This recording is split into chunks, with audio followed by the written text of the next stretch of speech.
Willkommen! Vor mir liegt ein Samsung Galaxy A27 und heute zeige ich Ihnen, wie Sie dieses Gerät in den Wiederherstellungsmodus versetzen können.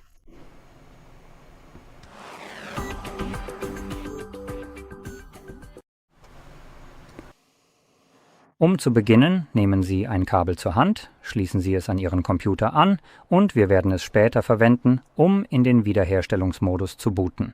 Aber als erstes müssen Sie Ihr Gerät ausschalten. Sie können vom oberen Bildschirmrand nach unten wischen, auf diesen Ausschaltknopf klicken und Ausschalten wählen.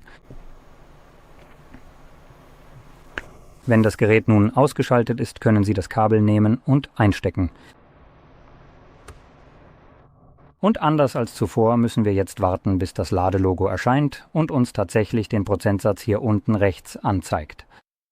Wenn wir jetzt versuchen, auf den Wiederherstellungsmodus zuzugreifen, wird das Gerät nicht in den Wiederherstellungsmodus booten, es wird einfach ganz normal hochfahren.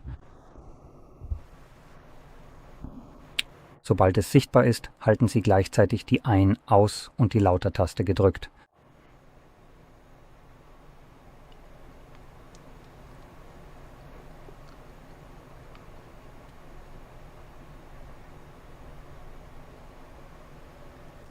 Und hier sind wir. Da ist unser Wiederherstellungsmodus. Wenn Sie noch nie zuvor im Wiederherstellungsmodus waren, in diesem Modus müssen Sie die Lautstärke-Tasten verwenden, um nach oben oder unten zu navigieren, je nachdem, welche Lautstärke-Taste Sie drücken, und die Ein-Aus-Taste wird verwendet, um die Auswahl zu bestätigen. Wenn wir uns nun die einzige tatsächliche Option ansehen, die wir hier haben, dann ist das die mittlere, nämlich Wipe Data Factory Reset. Dies ist die einzige tatsächliche Option hier. Die beiden anderen, Reboot System Now und Power Off, sind lediglich zwei verschiedene Möglichkeiten, diesen Modus zu verlassen. Nun, dieser Modus hatte früher Dutzende von Optionen, aber Samsung hat entschieden, dass sie nicht wollen, dass sie die volle Kontrolle über ihr Eigentum haben. Daher können sie es von hier aus jetzt nur noch zurücksetzen. Und außerdem existiert der Download-Modus nicht mehr, denn Gott bewahre, Sie könnten dieses Telefon mit einer anderen Software flashen, die nicht von Samsung ist. Wie dem auch sei, ich bleibe bei der ersten Option, bestätige sie, und das bringt mich zurück zu One UI. Wie dem auch sei, wir können das Kabel jetzt auch abziehen. Es dient nur dazu, uns in den Wiederherstellungsmodus zu booten. Einfach nur nervig.